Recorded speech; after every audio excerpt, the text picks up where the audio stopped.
तो आज हम लोग को उसी के आगे कंटिन्यू करना था। पिछला वाला जो था काफ़ी टाइम हो गया होगा, आप लोग भूल गए होंगे थोड़ा सा।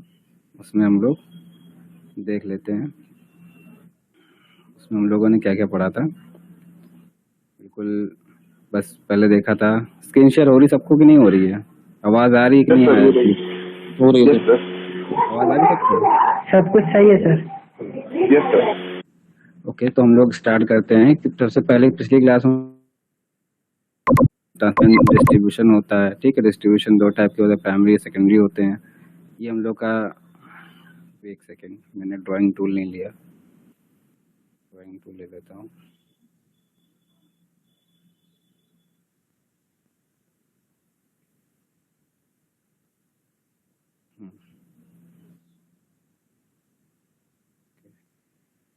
तो हम लोगों ने ये ग्राफिक के रिप्रेजेंटेशन था। उसके बाद हम लोगों ने ये भी देखा था सिंगल लाइन जो ज़्यादा इंपॉर्टेंट है। ठीक है, आपकी बुक में सार्थक वाली बना हुआ है लेकिन उसमें कोई लॉजिक नहीं बनाया, बस ऐसे ही बना देते हैं वो लोग, कुछ लॉजिक नहीं होता। वो लोगों ने सब कुछ सेम दिखाया है इसमें। ठीक है, ये बिल्कुल जो मैंने बातें पॉइंट आउट करी थी वो लोग फॉलो ही नहीं करते हैं। तो ये सब चीज़ बिल्कुल एज इट इज़, जैसे ये बिल्कुल डायग्राम बहुत अच्छा है। ठीक है, इसको फॉलो करना है आपको एज इट इज़। इसके बाद इसमें हम लोगों ने डिस्ट्रीब्यूशन में पढ़ा था। प्राइमरी हमारा 11.11 और 6.6 3.3 में आता है डिस्ट्रीब्यूशन। सेकेंडरी आता है हमारा 0.4 केवी यानी 415 वोल्ट या 230 वोल्ट जो होता है उसको सेकेंडरी डिस्ट्रीब्यूशन कहते हैं। और ये हम लोग नॉर्मली अपने डोमेस्टिक पर्पस में यूज़ करते हैं। ठीक है, 230 डोमेस्टिक में यूज़ करते हैं। 415 कौन यूज़ करता होगा? 415 मान लो किसी घर में 3 फेज कोई मोटर लगी हो, किसी ने घर में थोड़ा बहुत कारखाना बनाया हो घर में। ठीक है, तो उसके लिए 415 हो जाता है। बाकी जो इंडस्ट्री बड़ी थोड़ी बड़ी और इंडस्ट्री होती है मीडियम टाइप की, वो प्राइमरी डिस्ट्रीब्यूशन लेती हैं। ठीक है, वो सीधे प्राइमरी डिस्ट्रीब्यूशन लेती है। तो ये हमारे डिस्ट्रीब्यूशन के 2 लेवल हो गए। इसके बाद एसी डिस्ट्रीब्यूशन था, डीसी भी होता है। ठीक, इसमें एक डायग्राम था, काफ़ी अच्छा डायग्राम था, वो समझना जरूरी था। हाँ, ये वाला। यहाँ पे जो चीज़ है समझने वाली बात क्या है कि यहाँ पे 3 फेज हमारी जनरेट हो रही है। सिंबल दिए हैं तो ये ट्रांसफार्मर के हैं। एक तरफ ज़्यादा आप लोग जो इलेक्ट्रिकल वाले नहीं है वो भी सुन सकते हैं, उनके लिए भी अच्छी चीज़ है कि मतलब ये वोल्टेज कैसे होता है। वोल्टेज का क्या है कि यहाँ पे डेल्टा लगा हुआ है, डेल्टा कनेक्शन बना हुआ है ऐसे करके है, और यहाँ पे स्टार बना हुआ है। ठीक है, वाई वाला, वाई कहो या स्टार कहो, यहाँ स्टार बना है। यहाँ पे हमारा आर वाई बी फेज है। ठीक, आपको दिख रहे होंगे। अब यहाँ ध्यान से देखोगे कि आर फेज को लो और न्यूट्रल को लो। न्यूट्रल कहाँ से आ रहा है? हमारे बीच वाले पॉइंट से आ रहा है। तो दोनों के बीच में 230 वोल्ट का डिफरेंस है। यही हमारे घर में आता है। फिर चाहे वाई फेज को लो और न्यूट्रल को लो तो 230 आएगा। फिर चाहे बी फेज को लो और न्यूट्रल को लो, 230 वोल्टेज बनेगा। ठीक है, अब अगर हम लोग ने न्यूट्रल को नहीं लिया, सिर्फ फेज लिए, आर वाई लिया, ठीक है, तो 400 बन जाएगा। फिर वाई भी लिया 400 बन जाएगा, और आर भी लिया 400 बन जाएगा। तो ऐसे हमारे ये थ्री फेज 4 वायर सिस्टम जो है, ये 3 फेज है। ठीक, और 4 वायर सिस्टम है। 3 फेज 4 वायर सिस्टम से हम लोग 230 वोल्ट भी निकाल सकते हैं और 400 वोल्ट भी निकाल सकते हैं। ठीक है, तो ये हमारा बेसिक चीज थी। हमारे घर में आप देख रहे होगे यहाँ जो घर की हाउस की सप्लाई आ रही है वो सारी एक फेज से आ रही है और न्यूट्रल से आ रही है। एक फेज और एक न्यूट्रल, एक फेज और एक न्यूट्रल। ठीक है, जो डॉट है वो न्यूट्रल से कनेक्ट है, और जो सॉलिड लाइन है ब्लू कलर की वो फेज से कनेक्ट है। बाकी इंडस्ट्री का देखो आप, इंडस्ट्री में तीनों सॉलिड लाइन आ रही है और मतलब न्यूट्रल भी आ रही है, तीनों फेज आ रहे हैं। ठीक है, तो इतना अंतर होता है। ये हमने लॉसेस पढ़े थे टेक्निकल लॉस में, हमारा जो कोरोना लॉस होता है, डाइलेक्ट्रिक लॉस होता है। अब ये सब लॉस के बारे में पढ़ना नहीं है आप लोग को, बस इनके नाम पता होने चाहिए आपको। ठीक है, कि ये लॉस होता है। ठीक है, हमारे फिक्स लॉस में आता है। वेरिएबल लॉस हमारा जूल लॉस होता है। हमारे नाम इनके याद करने हैं आपको। ठीक है, थ्योरी टाइप का है ये सब चीज़, नाम याद करने हैं आपको, क्योंकि ये सब्जेक्ट आपके इलेक्ट्रिकल का नहीं है, तो आपको इसके नाम याद करने हैं। इलेक्ट्रिकल के टॉपिक्स हैं, बस यहाँ पर नाम याद कर लेने हैं। फिर उसके बाद हम लोग यहाँ पे टेक्निकल लॉसेस को ब्रेक डाउन अच्छे से किया गया है। आगे चल के टॉपिक ट्रांसफार्मर वाला टॉपिक आने वाला है, तो ट्रांसफार्मर वाले टॉपिक में हम लोग का ये वाला जो पार्ट है ना वो क्लियर हो जाएगा। ट्रांसफार्मर टॉपिक में उसमें एक अलग से दिया है ट्रांसफार्मर लॉसेस, तो अभी अभी पढ़ने के बजाय हम लोग बाद में पढ़ लेंगे उसको, ठीक है, तो वो कवर हो जाएगा। अभी कोई मतलब नहीं पढ़ने का। अभी ट्रांसफार्मर बारे में कुछ बेसिक इंट्रोडक्शन नहीं पता है, बाकी ब्रांचेस को थोड़ा बहुत पता है, सब भूल भाल गए होंगे, तो दोबारा पढ़ेंगे। अभी नेक्स्ट टॉपिक आने वाला है, तो उसमें हम लोग लॉसेस भी दिया उसी में, तो उसी में पढ़ लेंगे, ठीक है। अभी बीच में इसको नहीं लाते हैं। और नॉन टेक्निकल लॉस हमारा वही जो नॉन टेक्निकल लॉस, थेफ्ट की वजह से, चोरी की वजह से होता है, मीटर सही से काम नहीं करता है, या फिर मीटर की कैलिब्रेशन सही नहीं है, कंपनी ने उसको सही कैलिब्रेट करके नहीं दिया है। मतलब कैलकुलेट करना चाहिए उसको 1 किलोवाट कैलकुलेट कर रहा है 0.5 किलोवाट, ठीक है। तो बिजली तो खर्च हो ही रही है 1 किलोवाट की, वो सही से उसको नाप नहीं पा रहा है, मेजर नहीं पा रहा है, तो उसकी गलती है, ठीक। और फिर ये तो हो गया कैलिब्रेशन में गलती हो गई। दूसरी हो गई, मान लो कोई मीटर करने आया, उसकी डिवाइस में कोई गलती हो गई मीटरिंग में, ठीक। कोई किसी ने टैरिफ गलत लगा दिया, टैरिफ गलत लग गया गलती से, ठीक। तो टैरिफ के बारे में आज हम लोग पढ़ेंगे, ठीक। तो टैरिफ क्या होता है आज पढ़ेंगे। जैसे मोबाइल में टैरिफ पड़ता था, पहले डालते थे हम लोग, ठीक है, आजकल तो नहीं चल रहा टैरिफ वैरिफ, पहले डालते थे टैरिफ। तो वो टैरिफ जैसे वो टैरिफ है, वैसे ही ये टैरिफ है, ठीक है। इलेक्ट्रिसिटी का जो टैरिफ होता है, जिस हिसाब से हम लोग बिल देते हैं, उसी टैरिफ की बात हो रही है। तो इतना हम लोगों ने पिछली क्लास में पढ़ा था, और इसमें ये भी समझ में आया था कि हमारे जो टेक्निकल लॉस होते हैं वो हमारा यहाँ दिख रहा होगा आपको। टेक्निकल लॉस और नॉन टेक्निकल लॉस जो होते हैं, ये हमारे डिस्ट्रीब्यूशन के लॉस, क्योंकि ट्रांसमिशन में लॉस कुछ होता नहीं है। 0.5%, 1% ट्रांसमिशन में लॉस होता है, उससे ज़्यादा लॉस होता है ट्रांसमिशन में। मेजर लॉस होते हैं डिस्ट्रीब्यूशन में होते हैं, और डिस्ट्रीब्यूशन में भी मेजर लॉस कौन सा है? नॉन टेक्निकल लॉस, ठीक है, यहाँ दिख रहा होगा आप लोग को। इसका जो एरो है ज़्यादा चौड़ा है, ठीक है, और इसका एरो थोड़ा कम चौड़ा है, ठीक है। टेक्निकल लॉस थोड़ा कम है, और इनके लेवल आप देख सकते हो, लेवल से भी अंदाज़ा लगा सकते हैं ये इसका लेवल कम है और इनका लेवल कितना ज़्यादा है, ठीक है। तो हमारा ये इस टाइप से लॉसेस होते हैं। इतना हम लोगों ने रिवाइज कर लिया फटाफट। और आज का जो नेक्स्ट है इसी के आगे, वो है हम लोग का इसी के आगे टैरिफ के बारे में। तो हम लोगों ने अभी तक जो पढ़ा है वो यहाँ पे लिख भी दिया है। हम लोगों ने generation, transmission, distribution primary secondary जो होता है वो देख लिया, SLD देख लिया, सिंगल लाइन डायग्राम होता है, ठीक है, जिसमें सारे तीनों फेजेस को सिंगल लाइन से डिनोट करते हैं हम लोग, ठीक।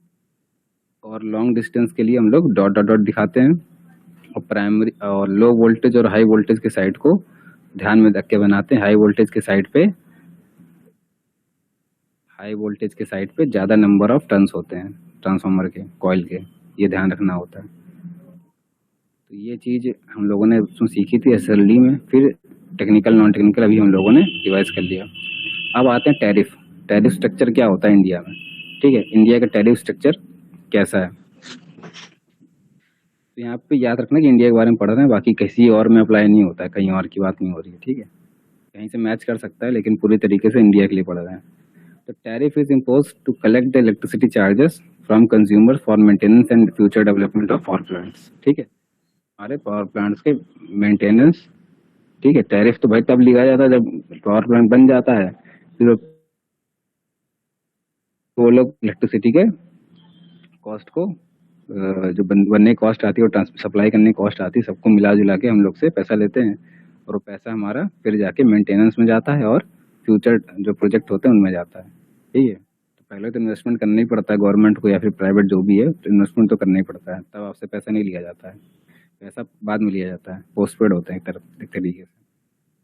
तो यहाँ पे ये चीज़ थी। इसके बाद टैरिफ जो होते हैं इनमें दो बेसिकली चार्जेस होते हैं, मोटा मोटा समझोगे, एक होता है फिक्स्ड, एक होता है रनिंग चार्ज, ठीक। एक होता है फिक्स्ड, एक होता है रनिंग चार्ज।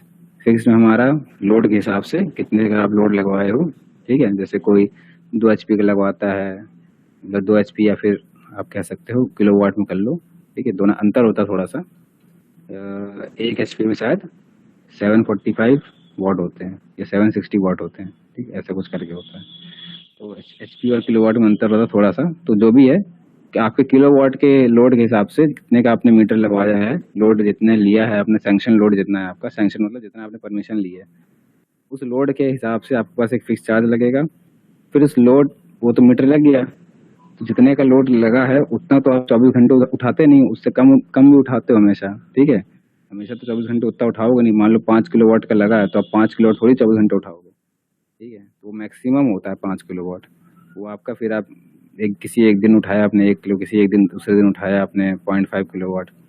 तो वो ऑपरेट आप अलग अलग रनिंग जो है रनिंग के चार्जेस फिर लेते हैं, क्योंकि रनिंग रनिंग की कंडीशन है, उसमें फुल लोड पे नहीं चल रहा है वो, ठीक है। जितना आपने लिया है वो आधे उससे कम लोड पे चल रहा है, तो उसको अलग कैटेगरी में डाल दिया गया। उसको कहते हैं रनिंग, उसको हम लोग कहते हैं रनिंग चार्जेस या फिर ऑपरेटिंग चार्जेस, ठीक।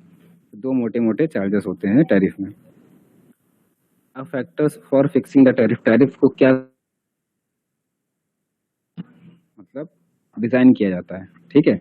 टैरिफ किस किस आधार पर डिजाइन किए जाते हैं, तो डिजाइन करने का जो आधार है वो यहाँ पे है टोटल एनुअल फिक्स चार्जेस, ठीक है। एनुअल में कितना हमारा चार्जेस आते हैं, ठीक है। तो ये हर कंज्यूमर के डिमांड के ऊपर डिपेंड करता है, ठीक है। उनके कंजप्शन के ऊपर डिपेंड करता है कि वो लोग कैसे कंज्यूम कर रहे हैं, तो उसी हिसाब से उनके लिए टैरिफ उनको डिसाइड किया था। टैरिफ बहुत सारे टाइप के होते हैं, अभी आप नीचे देखोगे तो सबके लिए अलग अलग टाइप के टैरिफ हैं, जो जैसा कंज्यूमर होता है। कोई इंडस्ट्रियल है, कोई डोमेस्टिक है, कोई स्मॉल स्केल, कोई लार्ज स्केल इंडस्ट्रियल है, कोई मीडियम वाला है, ठीक। और बिल्कुल कोई कोई तो है बिल्कुल जो स्ट्रीट लाइट्स हैं, उनमें क्या टैरिफ लगता है, ठीक है। जो इरिगेशन के लिए एग्रीकल्चर सेक्टर में अलग अलग लगता है। तो ये सारी चीज़ें हैं। आपको यहाँ पे different different types of tariff नहीं पढ़ने हैं। टैरिफ पढ़ने जाओगे, टैरिफ तो बहुत टाइप के हैं, 12 10 15 टाइप के टैरिफ हैं, ठीक है।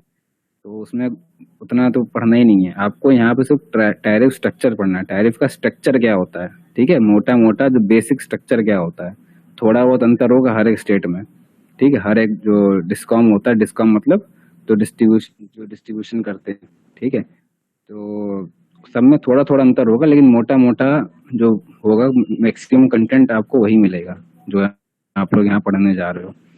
तो फैक्टर्स, क्या टूल कहाँ चला गया, एक सेकेंड क्लास।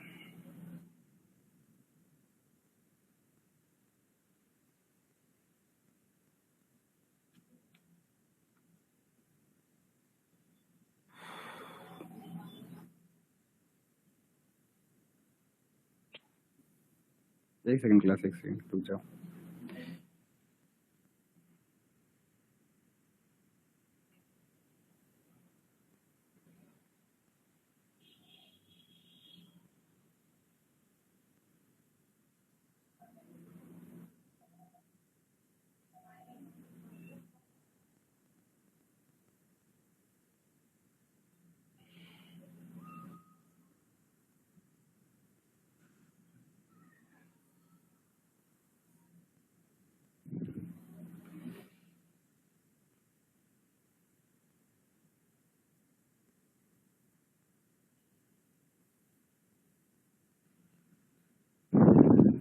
सब लोगों को स्क्रीन दिख रही होगी, ठीक है। तो अब इसका स्टार्ट करते हैं। हम लोग का टैरिफ था factors for fixing the tariff, ठीक है। टैरिफ को कैसे फिक्स किया था, इसमें कुछ ज़्यादा पढ़ना नहीं। एनुअल चार्जेस कितने होते हैं मोटा मोटा देखते हैं। तो आपका एनुअली फिक्स चार्ज कितना आपका आ जाता है, ठीक है।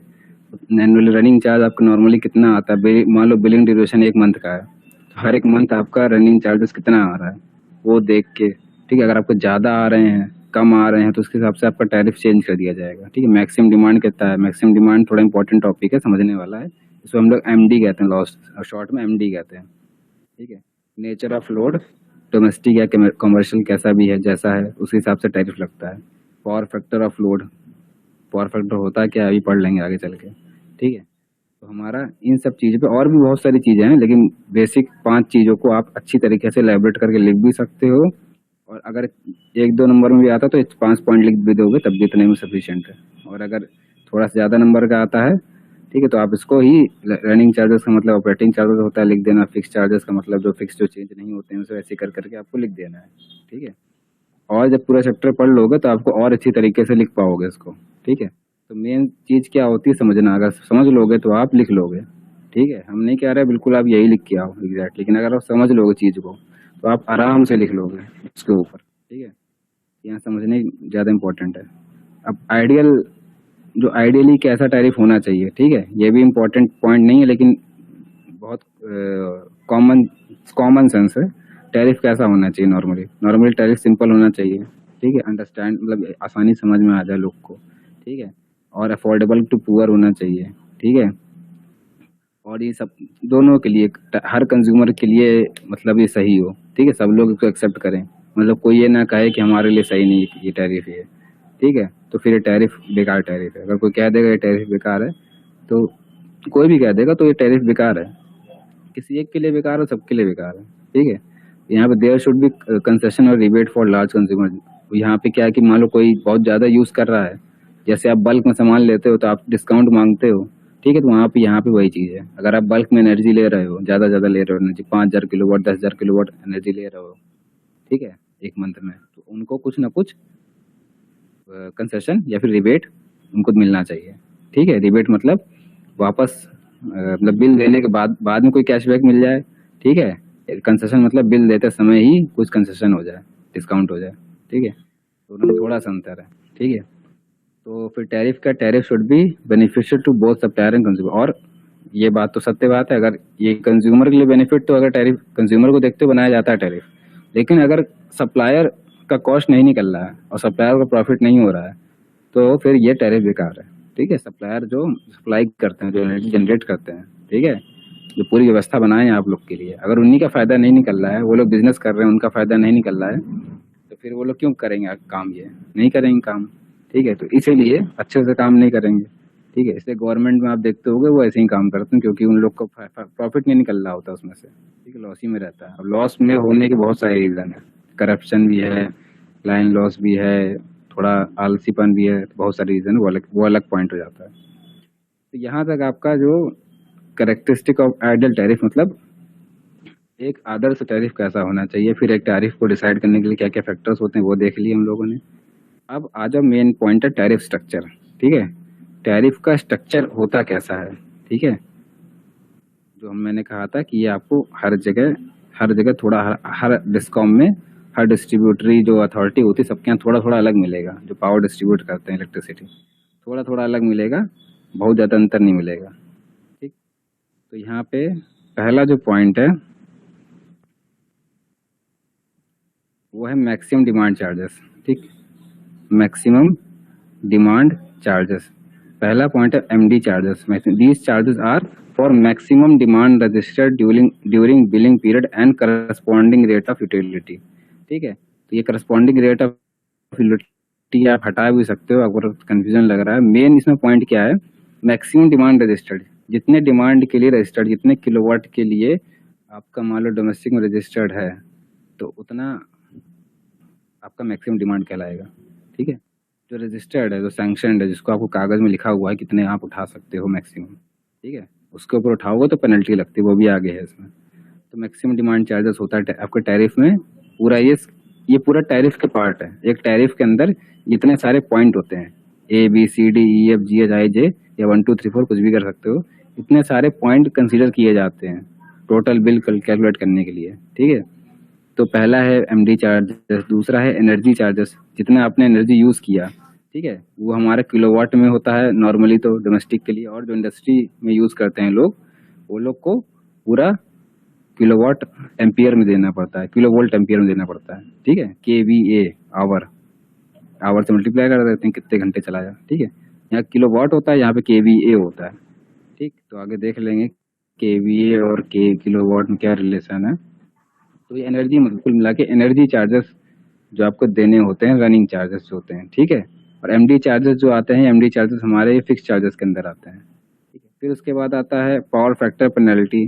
अब मान लो पावर फैक्टर आपका सही नहीं है, पावर फैक्टर जो होता है उसकी वैल्यू आइडियल कंडीशन में 1 होनी चाहिए, लेकिन 1 होती नहीं है, 1 से कम होती है, ठीक है। आइडियल कंडीशन में 1 होनी चाहिए, ठीक, उससे कम होती है 0.8 0.7 0.9, ठीक है, इतनी अच्छी मानी जाती है। 0.7 से नीचे जाने लगती है तो खराब मानी जाती है, ठीक।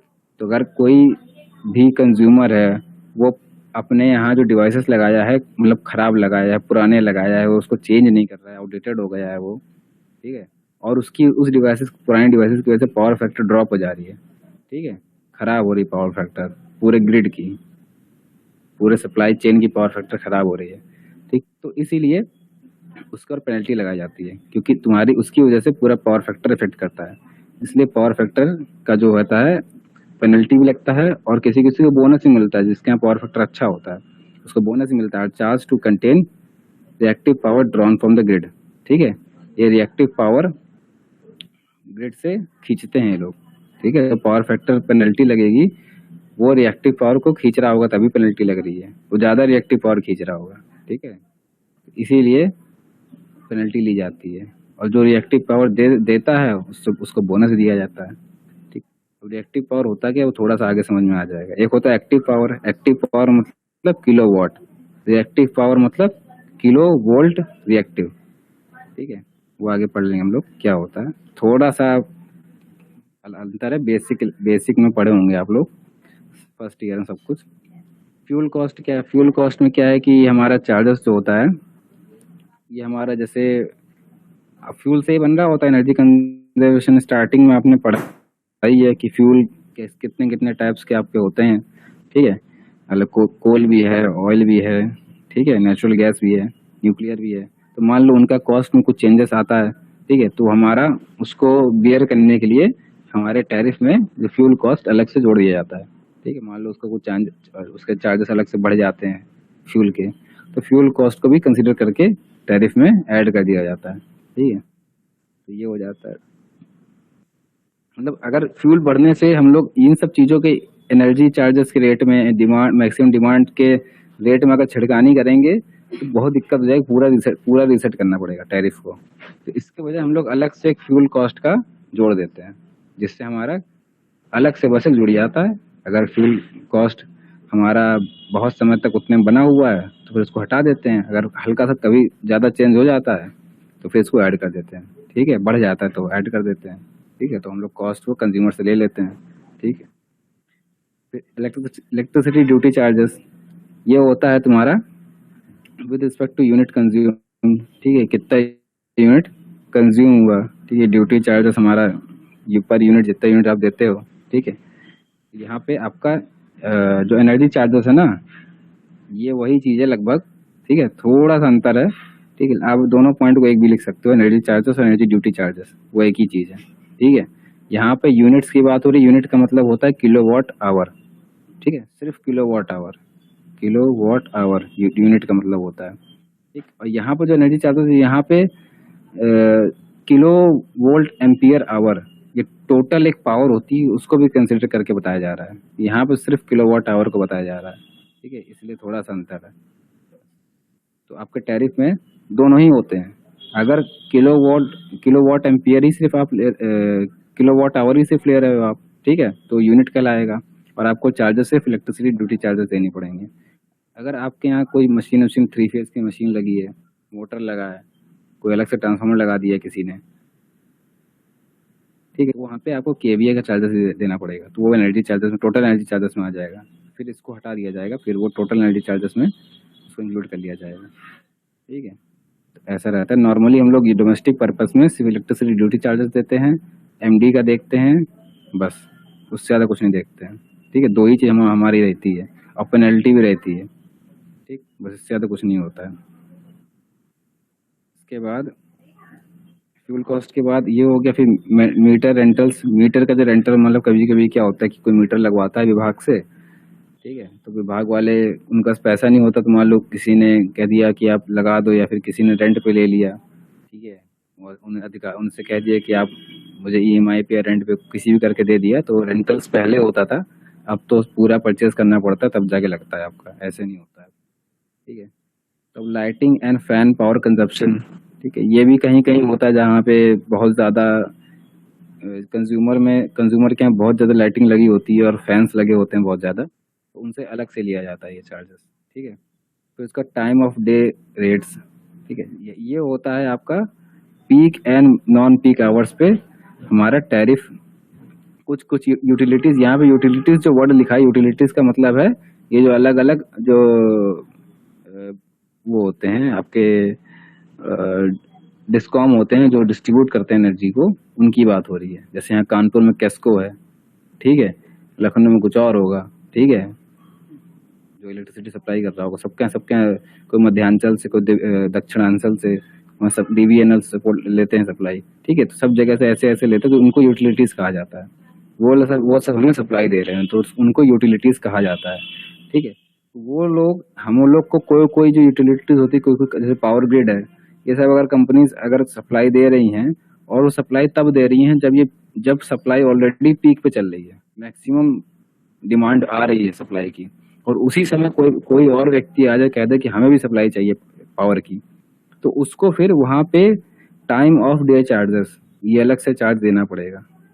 क्योंकि उस समय पहले से ऑलरेडी जो उसके पुराने यूजर थे वो अपना पीक पे ले रहे हैं सप्लाई, ठीक है, वो बिल्कुल पीक पे ले रहे हैं सप्लाई, और उससे हमें दूसरा भी आ गया मांगने, तो वो लोग दे तो सकते हैं, लेकिन उससे वो अलग से चार्जेस लेंगे, क्योंकि पीक पे चल रहा है। अगर कुछ गड़बड़ हो जाता है, फॉल्ट हो जाता है, तो उनका बहुत ज्यादा घाटा हो जाएगा।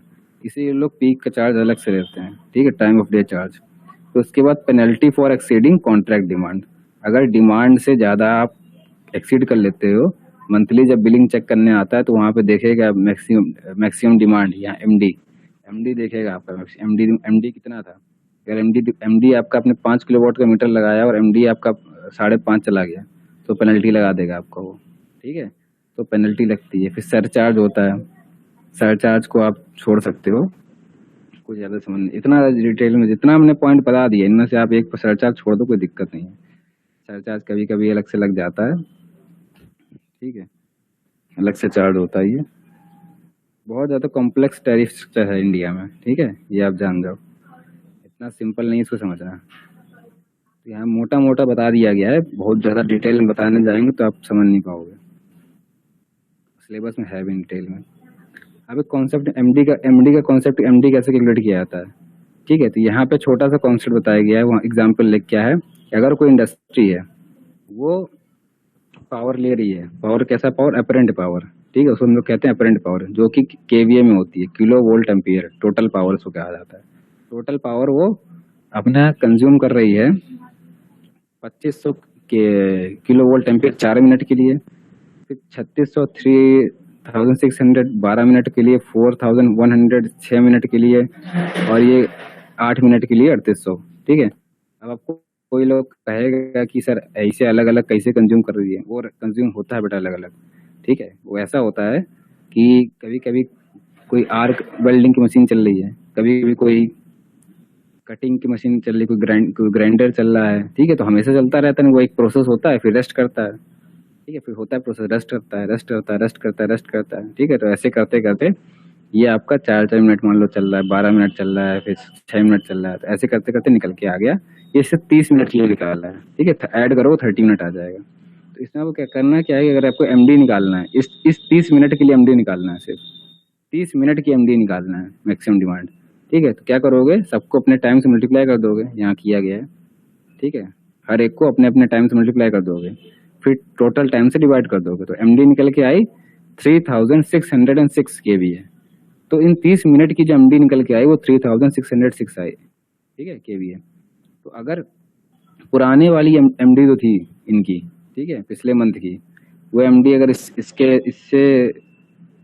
वो एमडी इससे कम थी, तो अब इनके पास न्यू एमडी आ गई, ठीक है। इस न्यू एमडी के हिसाब से उनको बिल देना पड़ेगा, ठीक है, भले ये न्यू एमडी सिर्फ, ठीक है, महीने में 30 मिनट के लिए इन लोगों ने इतनी एमडी कंज्यूम करी, मैक्सिमम डिमांड इतना उठाया इन्होंने 30 मिनट के लिए सिर्फ, लेकिन पूरे महीने का जो चार्जेस होगा वो इसी के आधार पर देना पड़ेगा उनको, ठीक है। तो अगर पूरे बिलिंग पीरियड में उन्होंने एमडी जो अपनी पुरानी वाली एमडी से एक्सीड कर गए, तो पेनल्टी देना पड़ेगा, साथ में जो नई एमडी होती है, ठीक है, उसके आधार पे चार्ज देने पड़ेंगे, ठीक है। तो ऐसे करके हमारा एमडी कैलकुलेट किया जाता है, ठीक है, एवरेज निकाला जाता है एक तरीके से। तो यहाँ पर टोटल बिल जो होता है वो हमारे फिक्स चार्जेस होते हैं, डी होता है, सेमी फिक्स चार्जेस AX, और रनिंग चार्जेस BY, ठीक है। C है टोटल चार्ज, जो कि मंथली आपका लिया जाता है, कहीं कहीं क्वार्टरली लिया जाता है, कहीं कहीं ईयरली लिया जाता है, सबके अलग अलग है, ठीक है। तो यहाँ पे एक्स जो होता है वो मैक्सिमम डिमांड, जो एमडी जो आप कैलकुलेट करना सीख गए ड्यूरिंग द पीरियड, ठीक है, वो किलोवाट में होगा। फिर total energy consume during the period, ठीक है, वाई, ठीक है, वो किलोवाट आवर में होगा, वो किलोवाट आवर में होगा, ठीक है। फिर जो ए है आपका, ये कॉस्ट होगी पर किलोवाट, ए किसके साथ मल्टीप्लाई हो रहा है, ए हो रहा है एक्स के साथ मल्टीप्लाई, और एक्स क्या है, किलोवाट, ठीक है। तो ए क्या होगा, cost per kilowatt, cost per kilowatt. अब बी किसके साथ मल्टीप्लाई हो रहा है, बी मल्टीप्लाई हो रहा है वाई के साथ, और वाई की यूनिट क्या है, किलोवाट आवर। यहाँ थोड़ा धुंधला दिख रहा है लेकिन हम बता दे रहे हैं किलोवाट आवर है, ठीक है, मतलब यूनिट है, 1 यूनिट, जो आपकी जिसका मीटर में बिल देते हो आप, 1 यूनिट, ठीक है, 1 किलोवाट आवर मतलब 1 यूनिट, ठीक है। तो कॉस्ट पर किलोवाट, जैसे 6 रुपए चल रहा है, 7 रुपए चल रहा है, तो वो बी हो गया, ठीक है। मान लो 7 रुपए चल रहा है तो 7 बी, जो बी की वैल्यू हो गई 7 हो गई, ठीक है। और कितने टोटल एनर्जी, कितनी आपने एनर्जी किलोवाट आवर कंज्यूम किया, वो वाई हो गया, ठीक है। सबको मल्टीप्लाई करके फिर ऐड कर दोगे तो आपका टोटल जो सी आएगा वो चार्ज आ जाएगा, कॉस्ट जो आपका पूरा चार्ज आ जाएगा। तो ऐसे करके हम लोग टैरिफ की हेल्प से ऐसे निकालते हैं टोटल चार्जेस, ठीक। अब यहाँ पे टाइप ऑफ टैरिफ जो है वो हम लोग पढ़ने नहीं है, लेकिन मैंने बस शॉर्ट में लिख दिया, बिल्कुल इतने में ही लिख दिया है, ठीक, ताकि छूटे ना। एक होता है फ्लैट डिमांड रेट टैरिफ, इसमें सिर्फ हम लोग सी इसको टू ए एक्स लेते हैं। इसमें क्या मतलब, ए एक्स का मतलब यहाँ पे हम लोग सिर्फ ए और एक्स है, ए क्या है कॉस्ट पर किलोवाट और एक्स क्या है मैक्सिमम डिमांड, बस एमडी लेते हैं और कॉस्ट पर किलोवाट लेते हैं और कैलकुलेट कर लेते हैं, ठीक है। इसमें टाइम का कोई बाउंडेशन नहीं है, ठीक है, टाइम की कोई लिमिट नहीं। इसलिए कहाँ यूज होता है, स्ट्रीट लाइट, सिग्नल लाइट में, जो ट्रैफिक लाइट होती हैं, इरिगेशन में, वहाँ पे टाइम इनका कोई बंदिश मतलब लोग नहीं रखते हैं, ठीक है। तो फ्लैट डिमांड रेट टैरिफ होता है ये। इसके बाद होता है फ्लैट रेट टैरिफ होता है, स्ट्रेट लाइन टैरिफ, वो हमारा सी इक्वल्स टू बी वाई होता है, ठीक है। इसमें से सब हटा दो, बस बी रख लो, बी और वाई रख लो, ठीक। ये block rate tariff, block rate tariff में होता है कि हमारे जो ब्लॉक में डिवाइड हो जाता है, ये ब्लॉक 1 है, ब्लॉक 2 है, ब्लॉक 3 है। पहले ब्लॉक के लिए जो चार्जेस होते हैं वो ज़्यादा होते हैं, ठीक है, ज़्यादा तेज बढ़ते हैं। दूसरे ब्लॉक के लिए थोड़ा चार्जेस के रेट थोड़े कम हो गए, फिर तीसरे ब्लॉक के लिए और कम हो गए रेट कम हो गए चार्जेस के, ठीक है। तो ये चीज़ ब्लॉक रेट टैरिफ है। टू पार्ट टैरिफ, इसमें आपका डी हट जाएगा, ठीक। पावर फैक्टर टैरिफ, ये पावर फैक्टर के हिसाब से। सीजनल रेट टैरिफ होता है, सीजन के हिसाब से होता है। थ्री पार्ट टैरिफ हम लोगों ने यहाँ देख लिया, ठीक है, 3 पार्ट टैरिफ। तो इतने 7 टाइप के टैरिफ है, और भी हैं लेकिन मैंने सब नहीं रखे क्योंकि बहुत ज़्यादा कॉम्प्लेक्स हो जाएगा। इतना ही इम्पोर्टेंट है, जो सबसे ज़्यादा जो यूज़ किए जाते हैं टैरिफ, उतने ही टैरिफ सबसे ज़्यादा यूज़ किए जा रहे हैं। तो आप लोग को जितना मैंने इसमें दिया है इतना ही पढ़ लोगे, बहुत ज़्यादा है इतना। थोड़ा सा बस बचा हुआ है, बस इसके अलावा अब खत्म है आज का। तो टैरिफ में हम लोगों ने देख लिया कि टैरिफ के अपने कैलकुलेशन कैसे होता है, उसमें अपने क्या क्या स्ट्रक्चर में, टैरिफ के स्ट्रक्चर में क्या क्या आता है, ठीक है। आपने उनका नाम देख लिया, मेन है उनका जो कीवर्ड है, मैक्सिमम डिमांड, ठीक है, पेनल्टी, एनर्जी चार्जेस, तो ये सब जो कीवर्ड है ये याद होने चाहिए आपको, ठीक है। तो ये आपका स्ट्रक्चर क्लियर हो जाएगा। इसके बाद आता है कंपोनेंट ऑफ पावर। पावर जो होती है, यहाँ पे इलेक्ट्रिकल पावर की बात हो रही है। पहली बात, पावर जो होती है इलेक्ट्रिकल में, वो उसको जो हम लोग पहले, उसका जो टोटल जो नापा जाता है उसको नापा जाता है केवीए में, किलो वोल्ट एम्पियर। ये वोल्ट और A for ampere, kilo for 1000, ठीक है, 1000 वोल्ट एम्पियर। तो उसको हम लोग पावर की यूनिट यही नापी जाती है। अब उसके 2 पार्ट होते हैं, एक्टिव और रिएक्टिव, ठीक है। तो एक्टिव को किलोवाट कहा जाता है, रिएक्टिव को KVAR, छोटा सा स्मॉल में आर लिख दिया था, आर कैपिटल नहीं होता है, याद रखना है, आर यहाँ पे कैपिटल नहीं होता है। तो किलोवाट कब आता है, किलोवाट आता है जब केवल रेजिस्टिव लोड होता है। रेजिस्टिव लोड का मतलब जिसमें सिर्फ रजिस्टर लगे होते हैं, जैसे अपने लाइट, जो अपने पुराने जमाने के अपने जो 100 वाट के बल्ब आते थे पहले, ठीक है, इनकैंडेसेंट लाइट, और रेजिस्टिंग हीटिंग जो आपके अभी भी जो आप सर्दियों में यूज करते हो, रूम हीटर, ठीक है, उनमें जो हीटिंग कॉइल यूज होती है वो रेजिस्टेंस हीटिंग होती है। तो वो हमारा पूरा एक्टिव पावर कंज्यूम करता है। उसका फॉर्मूला होता है P equals to power equals to VI, उसकी यूनिट होती है किलोवाट, ठीक है। वाट भी लिख सकते हो, किलोवाट भी लिख सकते हो, कोई दिक्कत नहीं, किलो में कर लेते हैं क्योंकि ज़्यादा पावर कंज्यूम होता है तो हम लोग किलो में दिखाना सरल होता है। ठीक है, तो इसकी यूनिट होती है किलोवाट। फिर हमारा कैपेसिटिव और इंडक्टिव कभी आया था। कैपेसिटिव मतलब जिसमें कैपेसिटर लगा हो, इंडक्टिव मतलब जिसमें इंडक्टर लगा हो। ठीक है, कैपेसिटर क्या होता है? कैपेसिटर होता है दो कंडक्टिंग प्लेट के बीच में कोई इंसुलेटर लगा हो। ठीक है, दो कंडक्टिंग प्लेट के बीच में इंसुलेटर लगा है और उन दो कंडक्टिंग प्लेट के बीच में मैंने कोई वोल्टेज लगा दिया है। ठीक है, तो कैपेसिटिव वो कैपेसिटर बन जाएगा। इंडक्टिव क्या होता है? हमने कोई कॉपर का तार लिया, इंसुलेटेड कॉपर का तार, ठीक है, जैसे अपने घर में यूज होता है, उनको मैंने राउंड राउंड राउंड रोड घुमा दिया लूप में, तो वो इंडक्टर बन जाएगा। ठीक है, तो इंडक्टिव प्रॉपर्टी शो करने लगेगा। तो इन दोनों में जब पावर जाती है तो वो रिएक्टिव पावर कंज्यूम करता है। और रिएक्टिव पावर होती क्या है? बहुत शॉर्ट में बता रहा हूँ, अच्छे अच्छे लोग नहीं समझ पाते हैं, लेकिन बहुत शॉर्ट में ये है, ये होती है रिएक्टिव पावर, वो होती है to create and maintain electromagnetic fields. To create and maintain electromagnetic field. ये बिल्कुल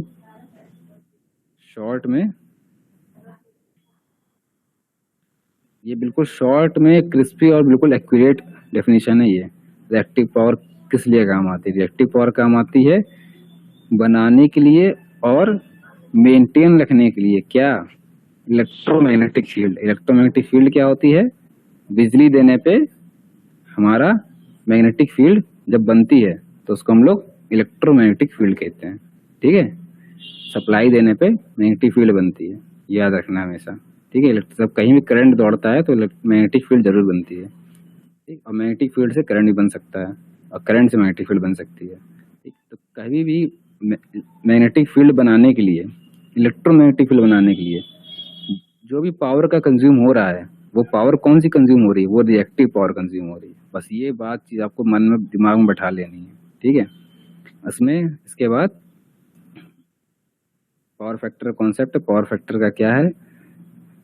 एक्टिव पावर होती है और रिएक्टिव पावर में जो रिलेशन होता है वो ऐसा होता है, उनका जो फेजर होता है, एक फेजर ऐसा होता है और ये एक फेजर ऐसा होता है, दोनों के बीच में हम लोग का 90 डिग्री का एंगल होता है। फिर दोनों को हम लोग को जब दोनों का रिजल्टेंट निकालना होता है तो हम लोग उसको जोड़ देते हैं एक लाइन से। ठीक है, तो ये बन जाता है राइट एंगल ट्राइंगल। इसमें लगा दो पाइथागोरस। ठीक है, पाइथागोरस जो बचपन से पढ़ते आ रहे हैं वो लगा दो।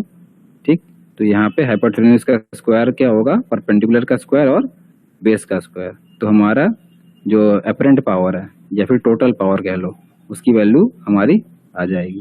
ठीक, तो पावर फैक्टर क्या है? पावर फैक्टर हमारा यही है कि उसको हम लोग कॉस फाई कहते हैं। ठीक है, कॉस फाई कहते हैं, जो कि एंगल फाई जो एंगल होता है वो होता है अपने एक्टिव पावर और अपरेंट पावर के बीच में जो एंगल होता है उसको फाई कहते हैं। और उसी का जब हम लोग कोसाइन निकाल लेते हैं, कोसाइन, तो हम लोग पावर फैक्टर कहते हैं। ठीक है, और कॉस पता ही है आपको, बेस अपॉन हाइपोटेन्यूज होता है।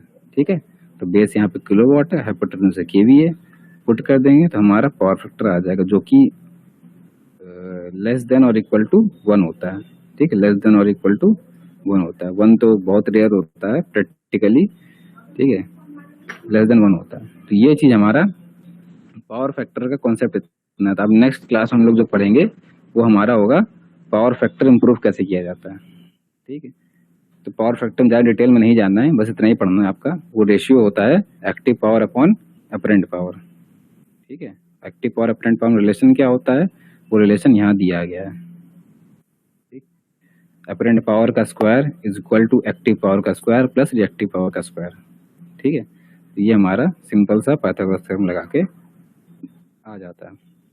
और ऊपर हम लोग ने टैरिफ का कैलकुलेशन करके, टैरिफ की हेल्प से जो टोटल बिल बनता है वो नॉर्मली हमारा किस तरीके से बनता है वो हम लोगों ने देख लिया। ठीक है, इस फॉर्मूले का यूज़ कर लो आप सीधे, ये मेन फॉर्मूला यही है, इसी से अलग अलग टैरिफ बन जाते हैं। तो ऐसे हम करके हमारा हो जाता है। तो हम लोग जो यूज़ करते हैं, हम लोग जो डोमेस्टिक पर्पज़ के लिए यूज़ करते हैं, तो उसमें हमारा एक फिक्स चार्ज होता है डी वाला। ठीक है, और एक जो चार्ज होता है रनिंग चार्ज बी वाई। ठीक है, जो हम लोग रनिंग चार्ज देते हैं, हम लोग 2 ही देते हैं। जो रेसिडेंशियल पर्पस में होता है हम लोग 2 ही देते हैं। जो ये सेमी फिक्स चार्ज होता है इसका हम लोग नहीं देते हैं। ठीक है, डोमेस्टिक में इतना बेसिक हो गया। हम लोग अटेंडेंस भेज